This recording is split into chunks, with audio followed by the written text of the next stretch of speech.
बंधू अशोक खरातचे वेगवेगळे कारनामे आता समोर येऊ लागलेले आहे। मिरगाव येथील हाच तो फार्म हाऊस आहे ज्या ठिकाणी तो शनिवारी आणि रविवारी येत होता। प्रत्येक आठवड्याच्या शनिवारी आणि रविवार तो या फार्म हाऊसवरती वेळ घालवत होता आणि सकाळच्या वेळेला जो त्यावेळेस सायकलिंग करत होता साधारणतः 10 ते 15 किलोमीटर त्यावेळेला त्याच्या कमरेला पिस्तूल असायचं असे इथल्या स्थानिकांनी सांगितलेलं आहे आणि त्यामुळे त्याची दहशत जी आहे ती या परिसरामध्ये पाहायला मिळते आहे आणि वेगवेगळ्या कारणाने तो धमकावत देखील होता, प्रशासनाचा देखील आधार घेत होता। मात्र आता त्यावेळेला ज्यावेळेला त्याला आता अटक केलेली आहे त्यानंतर आता त्याच्या याच फार्म हाऊसवरचे जे कर्मचारी आहे, वॉचमॅन असतील किंवा मंदिराचे पुजारी असतील, त्यांना देखील काल चौकशीसाठी या ठिकाणी बोलवण्यात आलं होतं। त्यांची देखील कसून चौकशी केलेली आहे।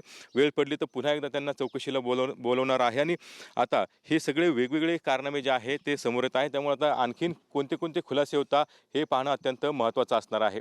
कॅमेरामन अमित आडेसह कुणाल जायकर, TV9 मराठी, मिरगाव, नाशिक।